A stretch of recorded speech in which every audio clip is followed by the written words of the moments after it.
Hola, en este video hablaremos sobre el descenso del gradiente. Previo a continuar con el video, te agradecería que vieras completo el video como tal, en lugar de ir directo al documento, para que puedas tener un contexto mayor de lo que está ocurriendo. El video nos va a ayudar a darle un mayor sentido a dicho documento y por ende tú puedas comprender de mejor manera los conceptos. Bien, dicho eso, continuamos. Bien, ¿qué nos indica el gradiente? Vale, el gradiente nos va a indicar el punto máximo de una función. Suponiendo que tuviésemos, por ejemplo, esta parábola, el gradiente nos indicaría este punto, ¿vale? O nos llevaría a este punto, ¿bien? Si nos encontrásemos aquí, el gradiente nos diría que habría que ir en esta dirección. Y si nos encontrásemos, por ejemplo, aquí, nos diría que tenemos que ir en esta dirección, ¿vale? Hasta llegar al punto máximo de la función. Eso es lo que hace el vector gradiente, ¿bien? Ahora, dicho eso, como paréntesis, entonces, ¿qué es el descenso del gradiente? Básicamente es un algoritmo que estima numéricamente los mínimos de una función, ¿bien? Entonces, para esta función, ¿cuál sería su vector gradiente? ¿Vale? Pues sería este. Bien, como podemos observar, son derivadas parciales, primero respecto de x y respecto de y, dado que son las componentes del vector. Bien, este es nuestro resultado. Y una vez teniendo dicho resultado, este resultado, como ya lo comentaba, nos va a indicar la dirección y magnitud en la que debe moverse x y y para llegar al máximo de la función z. Bien, dicho lo anterior, ahora como lo que sigue es actualizar los valores de las componentes, ¿vale? Para minimizar la función. Ya estamos aplicando descenso de gradiente. Por ende, trabajamos con la componente correspondiente. En este caso es x, pues aquí está, es la componente x, y aquí en este caso es y, es la componente de y. Como ya sabemos, y aquí dice, el vector como tal gradiente, el descenso del gradiente, pues nos va a indicar la dirección y magnitud en la que debe moverse x y y para llegar al mínimo de la función, ¿vale? Y es lo que hacemos aquí. Aquí básicamente modificamos a x en la dirección que nos indique el vector para poder minimizar la función. Lo mismo pasa con y, ¿vale? Recordemos que vamos en sentido inverso para poder llegar al mínimo en lugar de ir al máximo de la función, como lo hace normalmente el vector gradiente. Bien, ahora alfa ya sabemos que es la tasa de aprendizaje, que únicamente nos permite tomar un porcentaje de la magnitud total de dicho vector. Ahora, ¿por qué el signo menos? Pues básicamente por lo siguiente, ¿vale? Bueno, por lo que ya se había comentado, debemos ir en la dirección inversa del opuesta al vector gradiente. Pero aquí hay un dato súper curioso que me gustaría expresarlo aquí con un pequeño dibujo. Bien, si yo me encontrase aquí, si yo tuviese ese punto ahí, ¿vale? Y aplicase la derivada, obtendría un valor positivo con una magnitud que me indica la tangente a la curva. Si yo me encontrase en el punto opuesto, ¿vale? Al aplicar la derivada obtendría una magnitud n con un signo negativo, ¿ok? Ahora ya sabemos de ojo ahí donde está el mínimo de la función, que es ese. Ahora, ¿por qué razón el menos? Bueno, ya se comentó que es para ir en la dirección inversa del vector gradiente, pero aquí también tiene una interpretación.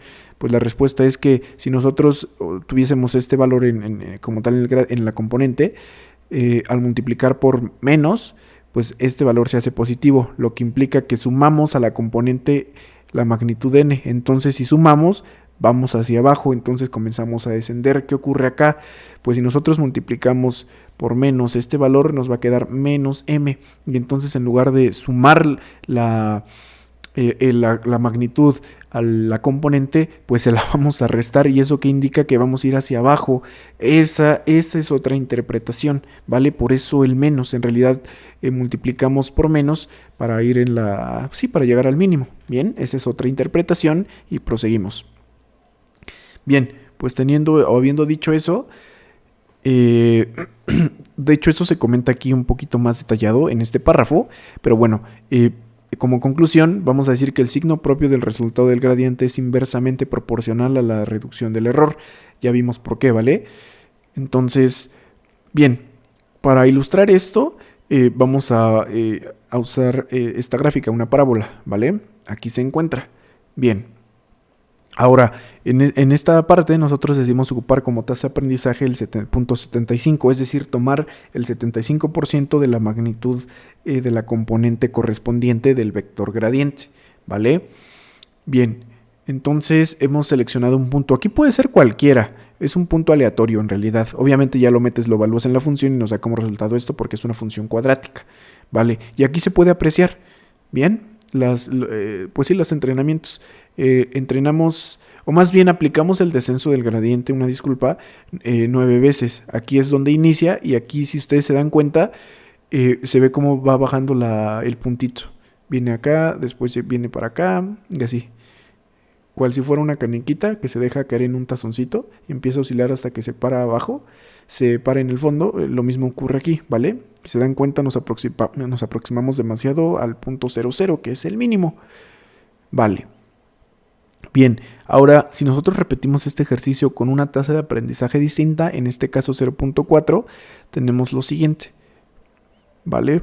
Aquí ya se mostró el proceso de manera directa, es decir, en una misma gráfica se mostró el inicio hasta el punto final, ¿vale? Si se dan cuenta, con 0.4 en lugar de oscilar de aquí, brincar hasta acá, por ejemplo, de estar oscilando, llegó casi directamente al mínimo. Solo dio un paso muy grande al principio y después pasos chiquitos. ¿Qué significa?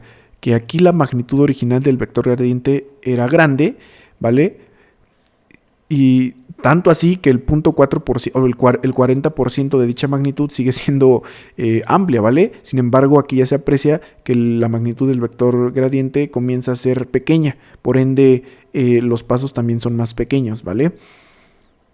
Bien, aquí ahora, si nosotros a la función originalmente que teníamos al inicio, que es esta,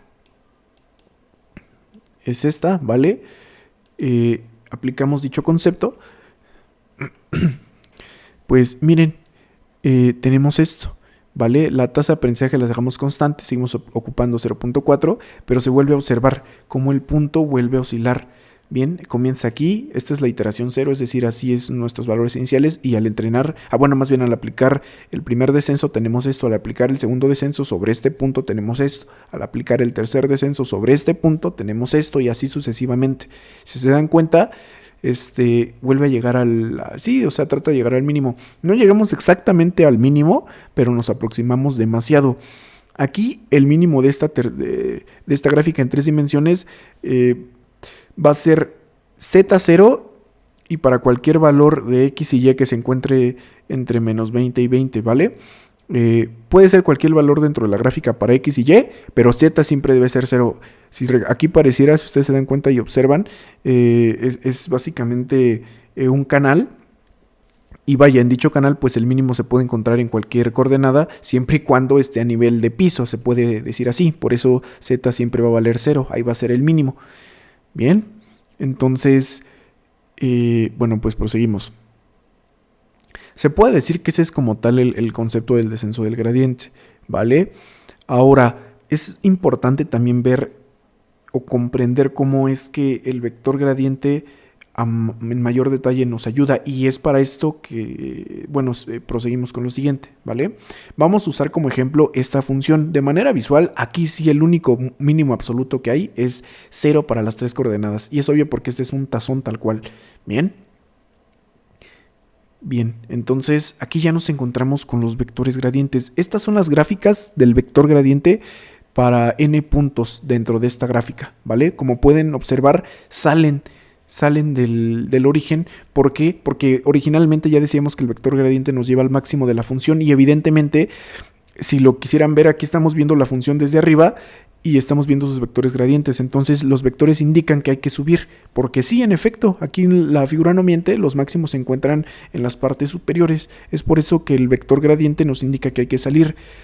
Sin embargo, cuando ya aplicamos el concepto de descenso del gradiente, que es ir en la dirección opuesta del vector, en la dirección inversa, pues tenemos que ingresar. Si se dan cuenta, aunque pareciese que salen, en realidad sí están pasando por el centro, cosa que aquí no ocurría.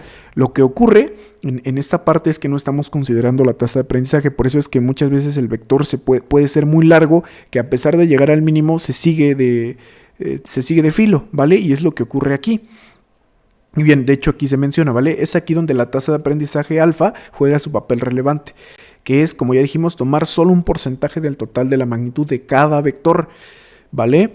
Entonces, si nosotros ya aplicamos tasa de aprendizaje a dicha gráfica, ¿vale? Haciendo uso ya del vector con descenso de gradiente, pues tenemos esto, ¿vale? Aún sigue siendo una tasa un poco alta, porque sí pasan por el mínimo, pero se pasan ya ligeramente del fondo del tazón.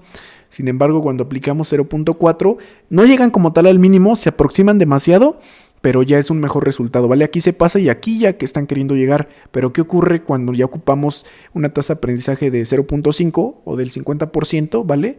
Bien, entonces cuando tomamos el 50% de la magnitud de cada vector gradiente, ¿qué creen? Ya llegamos al fondo del tazón. Esta tasa de aprendizaje fue exactamente buena como para llegar directamente al mínimo. Y esto lo podemos apreciar aquí en la gráfica, ¿vale? Empezamos acá y en la iteración número 1 llegamos directamente al fondo y aquí se ve, aquí se aprecia en el punto, ¿vale? Entonces, esto va a aplicar para cualquier punto por el tipo de función. Recuerden que solo estamos tomando un porcentaje, en este caso el 50% de cada vector, ¿vale? Por ende, cualquier vector gradiente correspondiente a cualquier punto dentro de esta gráfica va a llegar al mínimo con dicha tasa de aprendizaje, ¿vale? Eso ustedes lo pueden checar sin ningún problema. Bien, algo que es importante comentar, digo, todo bien aquí explicado, no hay ningún problema, nada más quiero que lo chequen, ¿vale? Bien, para poder graficar los vectores gradientes, lo único que hay que hacer es dar valores a las componentes de dicho vector, ¿vale? Suena lógico.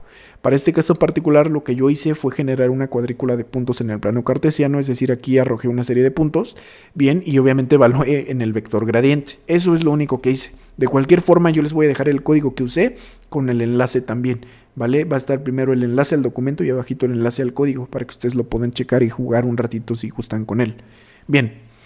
Entonces, pues básicamente es eso, ¿vale? El vector gradiente, como pueden saber, al menos para funciones que se pueden visualizar en máximo 3 dimensiones, digo, es lógico, ya 4 no se puede visualizar de manera gráfica, ¿vale? Entonces, hasta 3 dimensiones, visualizar los vectores gradientes de las funciones nos ayudan ya a escoger directamente un buen valor.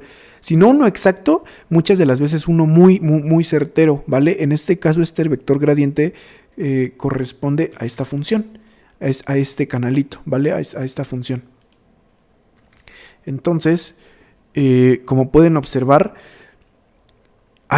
aunque sí se enciman, hay todavía ciertos pequeños espacios en blanco que no terminan de llenar como tal el centro del canal, lo que nos indica que esta tasa de aprendizaje es muy buena y tiende mucho a acercarse al mínimo, pero no es exactamente el mínimo, ¿vale? Esto va a ocurrir en muchos casos. Sin embargo, como ya comenté, es bueno visualizar esto para ya darnos una idea del valor gradiente correcto que podríamos tomar el porcentaje total del vector gradiente que podríamos tomar, ¿vale? Que en este caso pues es alfa.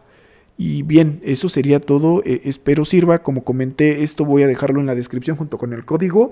Y bueno, pasamos a la pequeña sección de libros que yo recomiendo para que ustedes puedan seguir aprendiendo sobre redes neuronales. El primer libro que quiero mostrarte se titula Neural Networks and Deep Learning. Este libro es bastante científico, por lo que si te interesa saber más a detalle cómo es que funcionan las redes neuronales, así como otros algoritmos, este libro es para ti, ya que contiene la explicación del tema en cuestión, las fórmulas, muchas de ellas desglosadas, así como diagramas, entre otros. Algunos temas que dicho libro contiene son una introducción a las redes neuronales, entrenar redes neuronales profundas, enseñar a las redes neuronales a generalizar, redes neuronales recurrentes, convolucionales, entre otros. También contiene una sección sobre temas avanzados en el Deep Learning. Entre ellos se encuentran las famosas redes adversarias generativas, o mejor conocidas como GANs. También contienen casos de estudio, centrado en los coches autónomos, chatbots, robots, etc. Finalmente, como un disclaimer sobre este libro, si lo que tú estás deseando es desarrollar proyectos sobre la marcha, te recomendaría más el segundo libro. Este segundo libro se titula Deep Learning with Python. Este libro contiene los fundamentos del Deep Learning de manera general, no siendo tan específico como el de Neural Networks and Deep Learning. Sin embargo, es suficiente para comprender cómo es que funcionan las redes. Este libro hace mucho más énfasis en la práctica, dado que su enfoque de aprendizaje va orientado al desarrollo de proyectos, es decir, vas aprendiendo mientras desarrollas proyectos. Dicho libro trabaja con la librería Keras, la cual es bastante amigable, por lo que si buscas comprender de manera general cómo es que funcionan las redes neuronales y además aplicar dicho conocimiento al desarrollo de proyectos, este libro es para ti. Dejaré los enlaces en la descripción.